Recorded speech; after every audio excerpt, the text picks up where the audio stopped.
Hello दोस्तों। तो आज हम अपने प्लाज्मा प्रोटीन के टॉपिक्स को आगे बढ़ाते हुए देखेंगे फंक्शंस ऑफ प्लाज्मा प्रोटीन। ये एक बहुत ही इम्पोर्टेंट सवाल है आपके 5 मार्क्स के लिए। ये डायरेक्टली पूछा जा सकता है। इसमें हम एक टॉपिक पढ़ेंगे कॉलॉइडल ऑस्मोटिक प्रेशर। ये एक तरीके का बहुत इम्पॉर्टेंट आपके बार बार रिपीट होता रहेगा। तो पहले हम इसको एकदम डिटेल में समझेंगे। इसी के अंदर हम पढ़ेंगे स्टार्लिंग्स हाइपोथेसिस। ये आपको टर्म्स अभी लग रही होगी, लेकिन ये बहुत ही इजी टर्म्स है और इसको आप आसानी से समझ सकते हैं। बस आपको इस वीडियो को लास्ट तक देखना है, ठीक है। और लास्ट में हम देखेंगे इडिमा कि इडिमा के क्या क्या कॉजेज होते हैं और इडिमा किस तरीके से होता है। इसके अंदर बहुत सारी न्यूमेरिकल वैल्यूज़ भी होती है, तो आपको वो याद नहीं रखनी, लेकिन एक अंदाज़ा रखना है कि हाँ ऐसा कुछ होता है। इसमें आपको जो जनरली सवाल आएगा वो directly functions of plasma protein ही आएगा, मतलब इसके टॉपिक के अंदर से सवाल नहीं पूछा जाता। तो चलिए शुरू करते हैं। तो जो सबसे पहला फंक्शन है हमारा प्लाज्मा प्रोटीन का, वो है maintenance of colloidal osmotic tension. तो सबसे पहले हम इस टर्म को बहुत अच्छे से समझेंगे, फिर हम इसकी डिटेल में थ्योरी भी समझ लेंगे ताकि आप एग्जाम में लिख सके। तो कॉलॉइडल ऑस्मोटिक टेंशन क्या होता है? मान लीजिए ये मेरे पास है ब्लड वेसल, ठीक है। तो ब्लड वेसल्स में मेरे पास क्या होता है? बहुत सारा प्रोटीन होता है। तो एक मैंने आपको ऑस्मोसिस का एक पहले वीडियोस में बता रखा है कि ऑस्मोसिस किस डायरेक्शन से किस डायरेक्शन होता है। अभी आप एक जनरल ओवरव्यू ले लीजिए। मान लीजिए ये एक तरीके का सेल है, ठीक है। इसके अंदर मैंने आपको ऐसे याद करवाया था कि दो कंपोनेंट होते हैं, एक तो होता है सॉल्यूट और एक होता है मेरे पास वाटर, ठीक है। बाहर भी मेरे पास क्या होगा? सॉल्यूट और क्या होगा? वाटर। मान लीजिए मेरे पास यहाँ पे सॉल्यूट्स बहुत ज़्यादा है। मान लीजिए मेरे पास यहाँ पे सॉल्यूट्स बहुत ही ज़्यादा है। तो आप ऐसा याद रखिए, अगर सॉल्यूट ज़्यादा है तो वाटर कम होगा, तो सॉल्यूट ज़्यादा है तो वाटर कम होता है। और ऑस्मोसिस का फ्लो क्या होता है? ऑस्मोसिस क्या होता है? एक तरीके का डिफ्यूजन ही होता है, लेकिन अगर वाटर का डिफ्यूजन होगा तो उसको हम क्या कहते हैं? ऑस्मोसिस। तो osmosis is movement of water molecules from higher concentration to lower concentration, ठीक है। तो यहाँ पे मैंने क्या बोला? वाटर कम है, बाहर क्या है? वाटर ज़्यादा है। तो वाटर जो है वो किस डायरेक्शन में आएगा? बाहर से अंदर। तो इसको आप जनरली यही याद रखिए कि जिधर हमारे पास सॉल्यूट ज़्यादा होंगे उधर हमारे पास क्या होगा? वाटर का फ्लो होगा। तो ये आपको अच्छे से याद रखना है। तो इस एग्जांपल से आप समझ सकते हैं कि हमारी जो ब्लड वेसल्स थी उसके अंदर मैंने आपको बताया था कि बहुत सारे प्लाज्मा प्रोटीन्स होते हैं। तो अगर ये प्लाज्मा प्रोटीन्स इधर है तो वो क्या करेंगे? बाहर से फ्लूइड को अंदर की तरफ खींचेंगे। तो अगर वो बाहर से फ्लूइड को अंदर की तरफ खींचेंगे तो वो एक तरीके का टेंशन क्रिएट करेगा ब्लड वेसल्स पे। तो वो जो टेंशन होता है उसी को हम क्या बोलते हैं? Colloidal osmotic tension. Colloidal osmotic tension. Colloids मतलब ये जो सॉल्यूट्स पार्टिकल थे उनको हमने कॉलॉइड्स का नाम दे दिया, उसकी वजह से हमारे पास क्या हो रहा है? ऑस्मोटिक टेंशन हो रहा है, ठीक है। तो अब हम क्या देखते हैं कि ये जो ब्लड वेसल्स है उसमें से फिल्ट्रेशन, मान लीजिए यहाँ पे जो ब्लड है वो बाहर की तरफ उसका जो फ्लो होता है वो कैसे होता है? ब्लड का फ्लो नहीं, उसके प्लाज्मा का फ्लो बाहर की तरफ कैसे होता है। तो आपको ये तो पता ही होगा कि हमारे पास जो वेसल्स होती है वो आर्टरी और वेन, ये दो तरीके की होती है। एक कैपिलरीज भी होती है, लेकिन उसको हम आगे अच्छे से डिटेल में डिस्कस करेंगे। अभी आप जनरल ओवरव्यू लीजिए कि आर्टरीज से हमारे पास ब्लड आता है, ठीक है, और वेन्स से हमारे पास ब्लड जाता है। ये इसकी प्रॉपर डेफिनेशन जो होती है वो आर्टरी और वेन की यही होती है, ठीक है। तो यहाँ पे मान लीजिए मेरे पास है ऑर्गन। तो ऑर्गन को अगर मेरे को कुछ भी पहुंचाना है तो उसके लिए क्या होगा? मेरे पास अंदर से बाहर की तरफ एक मूवमेंट होगा। तो ये जो फिल्ट्रेशन है, इसको मैं क्या बोल रहा हूँ? अगर मैं फिल्ट्रेशन बोल रहा हूँ तो ये फिल्ट्रेशन किन किन प्रेशर्स की वजह से होता है, ये अब हम आगे डिस्कस करते हैं।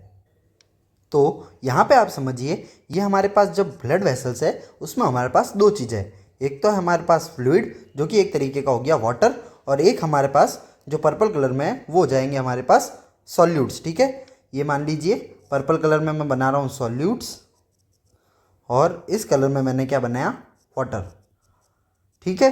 तो जो वाटर होता है वो क्या करेगा? यहाँ से टेंजेंशियली एक फोर्स लगाएगा, उसको मैंने क्या नाम दे दिया? Capillary hydrostatic pressure. मतलब ये जो कैपिलरी है इसका हाइड्रोस्टैटिक, हाइड्रो मतलब वाटर, तो इसका जो फ्लूइड वाला कंपोनेंट है वो यहाँ पे बाहर की तरफ एक प्रेशर लगाएगा, उसको मैंने क्या टर्म दे दिया? Capillary hydrostatic pressure. उसी के साथ मैंने आपको बता दिया था कॉलोइडल प्रेशर क्या होता है, ये जो सॉल्यूट्स है, ये जो मैंने आपको बताया था, ये जो पर्पल कलर में मैंने सॉल्यूट्स बनाए वो क्या करेंगे, पानी को अंदर की तरफ खींचेंगे। तो उसकी वजह से क्या होगा, एक इनवर्ड फ्लो होगा, तो वो एक तरीके का इनवर्ड प्रेशर। तो वो कौन सा प्रेशर क्रिएट करेगा हमारे पास, कॉलोइडल ऑस्मोटिक प्रेशर। ठीक है, कौन सा प्रेशर होगा वो, कॉलोइडल ऑस्मोटिक प्रेशर। तो ये जो दो प्रेशर होते हैं ये डिफाइन करते हैं हमारे पास फिल्ट्रेशन को, कि जो फिल्टर आउट ब्लड होगा वो कितना होगा, कितना मतलब उस कितने प्रेशर से वो फिल्टर आउट होगा, वो अब हम आगे डिस्कस करते हैं। लेकिन आपको एक जनरल ओवरव्यू यहाँ पे समझ में आ गया होगा। हम टोटल इन दो ही फोर्सेस के बारे में डिस्कस करेंगे। ठीक है, यहाँ पे मैं आपको एक चीज़ और बता देता हूँ कि जो ब्लड वेसल्स के बाहर जो सेल्स होती है उनकी जो बीच की जगह होती है उसको हम बोलते हैं इंटरस्टिशियम। उसको हम क्या बोलते हैं, इंटरस्टिशियम। ठीक है, तो अगर मान लीजिए ये जो इंटरस्टिशियम है वहाँ पे भी तो कुछ फ्लूइड होगा और वहाँ पे भी तो कुछ सॉल्यूट्स होते हैं। ठीक है, तो वो क्या करेंगे, इसके जस्ट अपोजिट, मतलब ये जो फ्लूइड है वो अंदर की तरफ प्रेशर लगाएगा और बाहर की तरफ जो सॉल्यूट्स है वो बाहर की तरफ प्रेशर लगाएंगे। इसको हम आगे अच्छे से डिस्कस करते हैं। लेकिन आप यहाँ ये याद रखिएगा कि उसकी जो बीच की जगह है उसको हम क्या कह रहे हैं, इंटरस्टिशियम। तो अब हम देखते हैं फिल्ट्रेशन ऑफ फ्लूइड। तो जो फिल्ट्रेशन ऑफ फ्लूइड है वो हमको दो एंड्स पे डिस्कस करना है। एक तो हो जाएगा हमारे पास आर्टीरियल एंड और एक हो जाएगा हमारे पास वीनस एंड। तो यहाँ पे मैंने दो ही चीज़ें बना रखी है, एक तो है मेरे पास फ्लूइड। ठीक है, ये क्या हो जाएगा मेरे पास, जो ब्लू में मैंने इधर बना रखा है वो है मेरे पास फ्लूइड, और जो पर्पल में मैंने बना रखा है वो क्या है मेरे पास, सॉल्यूट्स। ठीक है, तो आर्टीरियल एंड पे हम देख रहे हैं कि जो प्रेशर कैपिलरी लगा रही है उसको हमने क्या नाम टर्म दे दिया, प्रेशर ऑफ कैपिलरी। तो ये जो प्रेशर होता है वो कौन सा होता है, हाइड्रोस्टैटिक प्रेशर, मतलब जो फ्लूइड लगा रहा था। तो जो मेरे पास पी कैपिलरी है वो क्या है मेरे पास, hydrostatic pressure of capillaries, hydrostatic pressure of capillaries. ठीक है, फिर ये जो साइन है पाई का वो होता है हमारे पास ऑस्मोटिक प्रेशर। ठीक है, तो ये जो पाई का साइन है वो है हमारे पास ऑस्मोटिक प्रेशर ऑफ कैपिलरी। ठीक है, तो ये दो टर्म्स आपको समझ में आ गई होगी। तो इसमें आप देखिए कि जो प्रेशर ऑफ कैपिलरी है वो तो है बाहर की तरफ, और जो प्रेशर ऑफ मतलब जो हमारे पास ऑस्मोटिक प्रेशर है वो किस तरफ है, अंदर की तरफ। तो ये चीज़ आपको अच्छे से समझ में आ गई होगी। वहीं हम देखें, अब हम बात करेंगे इंटरस्टिशियम की। तो इंटरस्टिशियम जो होता है वो क्या होता है, यहाँ पे मैंने आपको बताया था जो बाहर की तरफ सेल्स है उनके जो बीच की जगह है उसको हम क्या बोलते हैं, इंटरस्टिशियम। उसको हम क्या बोलते हैं, इंटरस्टिशियम। तो ये भी तो कुछ मतलब प्रेशर लगाएगा। तो यहाँ का जो हाइड्रोस्टैटिक प्रेशर होता है उसको हम डिनोट करते हैं पी आई से, मतलब हाइड्रोस्टैटिक प्रेशर ऑफ इंटरस्टिशियम। ठीक है, और वहीं हम पाई आई की बात करें तो वो क्या हो जाएगा हमारे पास, ऑस्मोटिक प्रेशर ऑफ इंटरस्टिशियम। तो ये चार टर्म्स आपको अच्छे से क्लियर हो जानी चाहिए। तो अब आगे हम देखते हैं फिल्ट्रेशन की जो डेफिनेशन है, या फिर जो मैंने बोला था स्टार्लिंग हाइपोथेसिस, वो किस तरीके से बनी। ठीक है, तो चलिए आगे चलते हैं। तो यहाँ पे आप देखिए फिल्ट्रेशन जो होता है वो किसके प्रोपोर्शन है, तो filtration is directly proportional to P. P क्या था मेरे पास, हाइड्रोस्टैटिक प्रेशर। तो आप खुद समझिए यहाँ पे जो फिल्ट्रेशन की बात करूँ उसमें मेरे पास जो ब्लड है वो बाहर की तरफ फिल्टर होना चाहिए, मतलब जो मूवमेंट है वो ओवरऑल बाहर की तरफ होना चाहिए। तो जो फोर्स इसको बाहर की, मतलब जो प्रेशर इसको बाहर की तरफ ले जा रही है वो तो मेरे पास पॉजिटिव मतलब डायरेक्टली प्रोपोर्शनल हो जाएगा, और जो फोर्स मेरे मतलब अपोजिट जा रही है वो क्या हो जाएगा मेरे पास, इन्वर्सली प्रोपोर्शनल। ठीक है, तो आप ये समझिए जो फिल्ट्रेशन है वो किसके डायरेक्टली प्रोपोर्शनल है, हाइड्रोस्टैटिक प्रेशर के, और उसमें से मैंने माइनस कर दिया क्या, ऑस्मोटिक प्रेशर, मतलब ये इसके अपोजिट काम करता है। जो मतलब अगर ऑस्मोटिक प्रेशर ज़्यादा होगा तो फिल्ट्रेशन कम होगा, और अगर ऑस्मोटिक प्रेशर कम होगा तो फिल्ट्रेशन ज़्यादा होगा। तो यहाँ पे आपको ये चीज़ क्लियर हो गई होगी। वहीं हम बात करें, जो मैंने हाइड्रोस्टैटिक प्रेशर भी बोला था वो दो तरीके का था, एक तो हाइड्रोस्टैटिक प्रेशर ऑफ कैपिलरी और एक था हाइड्रोस्टैटिक प्रेशर ऑफ इंटरस्टिशियम। तो यहाँ पे हम देखें कि जो कैपिलरी का हाइड्रोस्टैटिक प्रेशर था वो तो बाहर की तरफ था, और जो इंटरस्टिशियम का था वो अंदर की तरफ था। तो यहाँ पे जो मेरे काम में आएगा वो मतलब जो पॉजिटिव इफेक्ट देगा वो कौन सा होगा, pressure of capillary, hydrostatic pressure of capillary. तो वो हमारे पास क्या हो जाएगा, पॉजिटिव में। ठीक है, तो वो आप देखिए जो फिल्ट्रेशन है वो पी कैपिलरी मतलब हाइड्रोस्टैटिक प्रेशर ऑफ कैपिलरी के डायरेक्टली प्रोपोर्शनल है, और माइनस क्या कर दिया मैंने यहाँ पे, हाइड्रोस्टैटिक प्रेशर ऑफ इंटरस्टिशियम। यहीं पे ही हम देखेंगे जो पाई कैपिलरी था वो एकदम अपोजिट, मतलब जो पाई वाला कंपोनेंट है वो अब एकदम अपोजिट हो जाएगा। तो इसको आप याद रखने के हिसाब से सिर्फ एक ही टर्म में याद रख सकते हैं कि जो फिल्ट्रेशन था वो पहले तो किसके प्रोपोर्शन में था, P माइनस पाई। P मतलब होता है हमारा हाइड्रोस्टैटिक प्रेशर और पाई मतलब होता है हमारा ऑस्मोटिक कॉलोइडल प्रेशर। ठीक है, तो इसको याद रखने के हिसाब से आप देखिए फिल्ट्रेशन जो है वो P माइनस पाई, और वो P बाद में किस में हो जाएगा, कैपिलरी माइनस PI माइनस बीच में आके P पाई कैपिलरी माइनस पाई आई। तो इससे आसानी से आप याद नहीं रख सकते।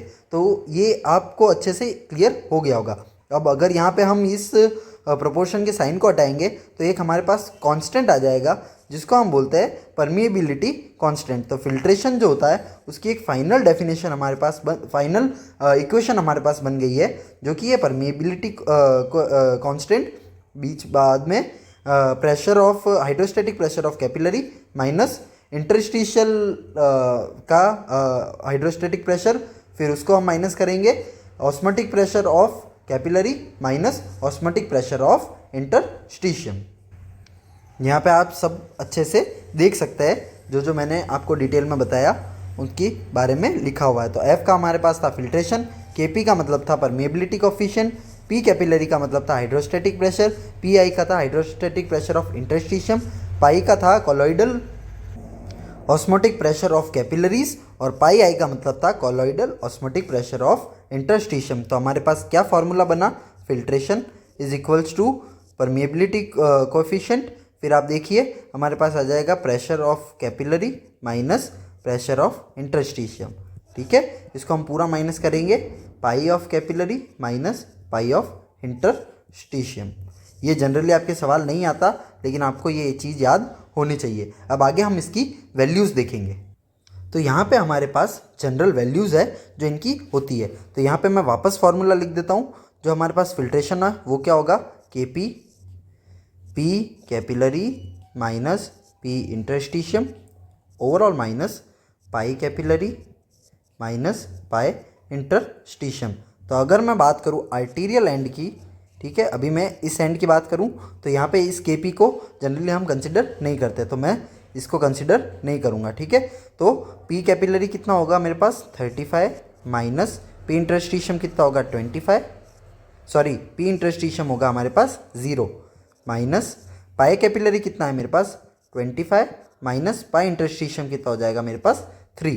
ठीक है, तो ये मेरे पास टोटल कितना हो जाएगा 35 minus 22 which is equals to 13 mm of Hg। मतलब आप समझिए इधर से जो ओवरऑल बाहर की तरफ प्रेशर लग रहा है वो कितना लग रहा है 13 mm ऑफ Hg।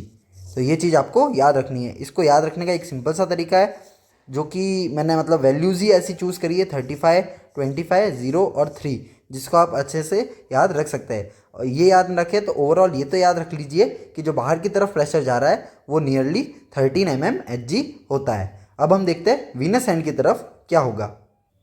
तो वीनस एंड पे हमारे पास फॉर्मूला सेम ही है, बस हमको वैल्यूज़ पुट करनी है। तो यहाँ पे आप देखिए जो फ्लूइड था वो जब बाहर की तरफ प्रेशर लगा रहा था 35 का, तो उसकी वजह से बहुत सारा फ्लूइड बाहर आ गया था।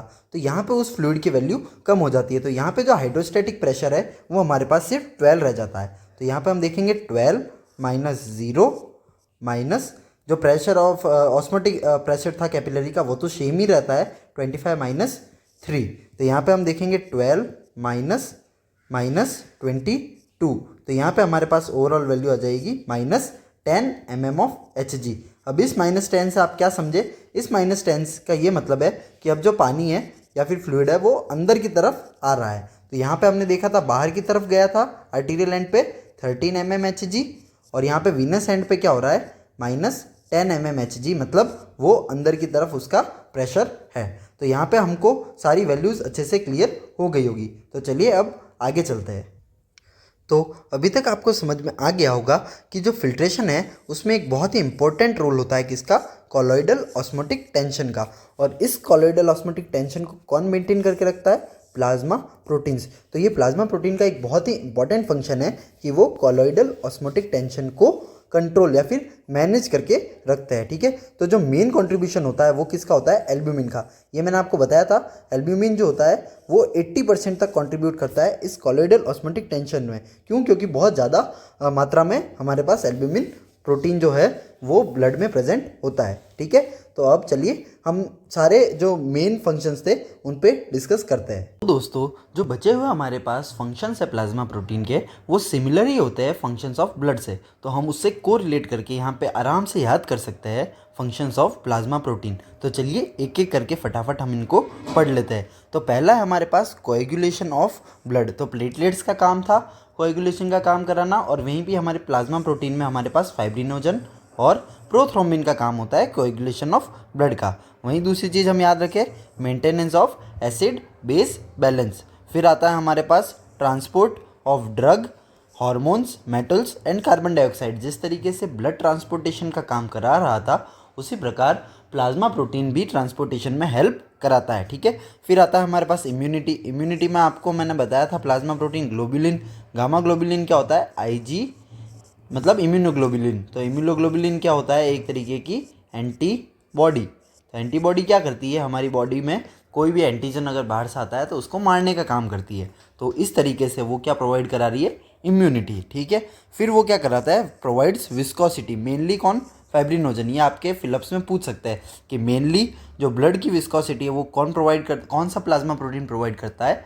तो हमारे पास आंसर हो जाएगा फिब्रिनोजन। ठीक है, फिर वो act as protein reservoir. Protein reservoir मतलब मान लीजिए कभी हमारे बॉडी में प्रोटीन की कमी हो जाए, तो ये जो प्रोटीन्स है हमारे पास प्लाज्मा प्रोटीन्स, वो एक तरीके का रिजर्वोयर मतलब ज़रूरत के टाइम काम में आने वाली चीज़ बन सकते हैं। ठीक है, फिर आता है हमारे पास 8th पॉइंट, रोलेक्स फॉर्मेशन। अब ये रोलेक्स फॉर्मेशन क्या होता है ये हम आगे बहुत ही डिटेल में पढ़ेंगे, लेकिन आप जनरली ऐसा समझ लीजिए, अगर आरबीसी ऐसे स्टैक्स के फॉर्म में जमता रहता है, जैसे हम संतोलिया में पत्थर जमाते थे ना एक के ऊपर एक, उसी तरीके से अगर जमता रहता है तो उसको हम बोलते हैं रोलेक्स फॉर्मेशन। ठीक है, तो ये जो रोलेक्स फॉर्मेशन होता है आरबीसी का, ये कैसे और क्यों होता है वो हम बाद में पढ़ेंगे, लेकिन इसमें मेन कंट्रीब्यूशन किसका होता है? फाइब्रिनोजन एंड ग्लोबुलिन का भी कंट्रीब्यूशन होता है। तो यहाँ पे हमने सारे फंक्शंस पढ़ लिए प्लाज्मा प्रोटीन के।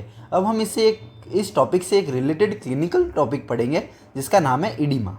तो इडीमा क्या होता है? इडीमा होता है हमारे पास collection of fluid in interstitial space. Simple सा मैंने आपको बताया था, ये है मेरे पास ब्लड वेसल्स, यहाँ पे बाहर मेरे पास कुछ तरीके की सेल्स प्रेजेंट होती है, उसके बीच की जो स्पेस होती है उसको मैंने क्या बोला था?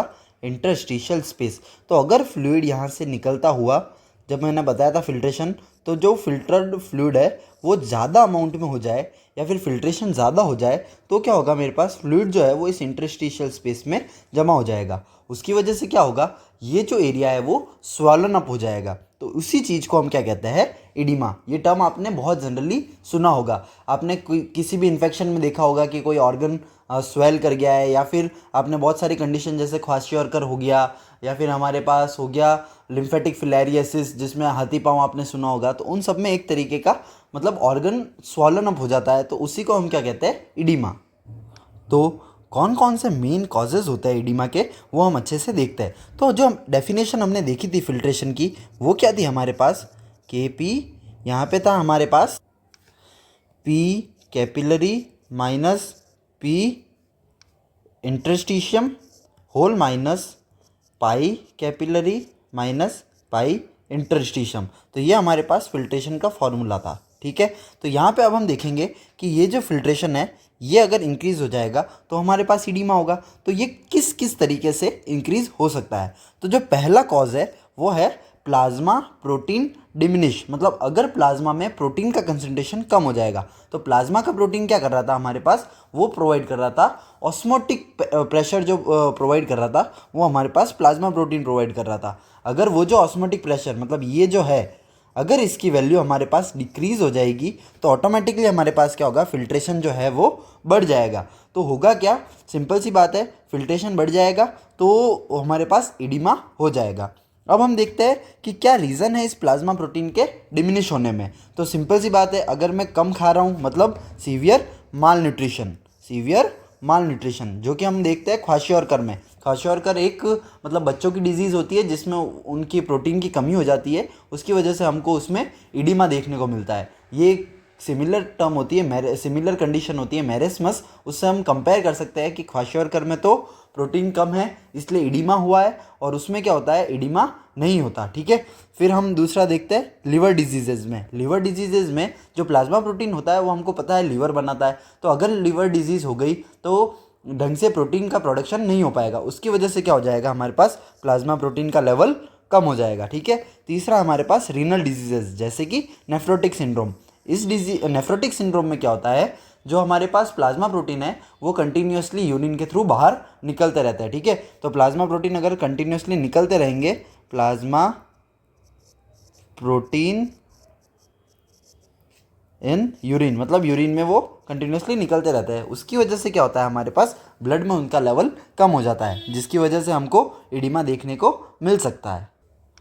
तो अब अगर हम दूसरे कॉजेज़ की बात करें तो दूसरे कॉजेज़ हमारे पास हो जाएंगे वीनस ऑब्स्ट्रक्शन, मतलब अगर वेन्स का ऑब्स्ट्रक्शन हो गया है, जैसा कि हमको ये प्रेगनेंसी के दौरान देखने को मिलता है, तो अगर वेन्स का ऑब्स्ट्रक्शन हो गया है तो फ्लूइड आगे नहीं जा पाएगा और उधर ही जमा हो जाएगा, जिसकी वजह से फिल्ट्रेशन उसका बढ़ जाएगा। तो क्या होगा, इंटरस्टिशियल स्पेस में ज़्यादा हमारे पास फ्लूइड होगा, तो वीनस ऑब्स्ट्रक्शन की वजह से भी क्या हो सकता है, हमारे पास एडिमा हो सकता है। ठीक है, फिर हम देखते हैं राइज इन टिश्यू प्रोटीन। एक तरफ तो हमने देखा था कि जो प्लाज्मा प्रोटीन है वो कम हो गए, अब दूसरी तरफ हम देख रहे हैं अगर टिश्यू प्रोटीन बढ़ जाएगा तो भी हमारे पास क्या होगा, फिल्ट्रेशन बहुत ज़्यादा होगा। ठीक है, ये मैंने आपको बताया था, जिस तरफ मतलब सॉल्यूट ज़्यादा है उस तरफ ही वाटर फ्लो करेगा। तो अगर मेरे पास राइज इन टिश्यू प्रोटीन, जो कि हमको किस किस कंडीशन में देखने को मिलता है, एलर्जी या फिर इन्फ्लामेशन की कंडीशन में देखने को मिलता है, तो उसमें क्या होगा, मेरे पास जो फ्लूइड है वो बाहर की तरफ जाएगा। तो अगर फ्लूइड बाहर की तरफ जाएगा तो वो क्या कॉज करेगा, मेरे पास इडिमा कॉज करेगा। फिर हम देखते हैं लिम्फेटिक ऑब्स्ट्रक्शन। ये आपने देखा होगा, जो हमारे पास हाथी पाँव या फिर मैं बोलता हूँ एलिफेंटियासिस, ये जो कंडीशन होती है उसमें क्या होता है, हमारे पास लिम्फेटिक ऑब्स्ट्रक्शन हो जाता है, जिसकी वजह से मान लीजिए ये लिम्फ वेसल थी, अब यहाँ से ये लिम्फ वेसल ऑब्स्ट्रक्ट हो गई है, तो यहाँ से जो फ्लूइड है वो वापस ऊपर की तरफ ड्रेन नहीं कर पाएगा, तो वो क्या होगा, नीचे की तरफ जमता जाएगा, और अगर वो जमेगा तो वहाँ पे वो क्या करेगा, इडिमा कॉज करेगा। तो ये सारे कॉजेज थे हमारे पास इडिमा के। अब हम एक छोटा सा नोट पॉइंट देख लेते हैं, उसके बाद हम इस टॉपिक को ख़त्म करते हैं। एक चीज़ आपने नोटिस करी होगी, जो ओवरऑल आउटवर्ड फ्लो होता है, मतलब जो फिल्ट्रेशन ओवरऑल हो रहा है, जो कि आर्टीरियल एंड पे कितना था हमारे पास 13 mmHg, और वीनस एंड पे कितना था मेरे पास -10 mm ऑफ Hg। तो ये जो होता है उसमें आप देखेंगे कि 13 mmHg तो आर्टरी से निकल रहा है और वापस कितना आ रहा है, सिर्फ 10। मतलब ओवरऑल क्या हो रहा है, मेरे पास फिल्ट्रेशन बाहर की तरफ हो रहा है। तो ऐसा अगर कंटिन्यूसली होगा तो बाहर की तरफ तो मेरे पास फ्लूइड जमा होता जाएगा, लेकिन वो जमा किसकी वजह से नहीं होता, तो वो कौन मेंटेन करता है, हमारे पास लिम्फेटिक वेसल्स। तो जो लिम्फेटिक वेसल्स होती है वो इस एक्स्ट्रा फ्लूइड को वापस लेके उसके मतलब ब्लड वेसल्स के अंदर डाल देती है। तो ये था हमारे पास टोटल टॉपिक, जो हम यहाँ पे अच्छे से फिनिश करते हैं।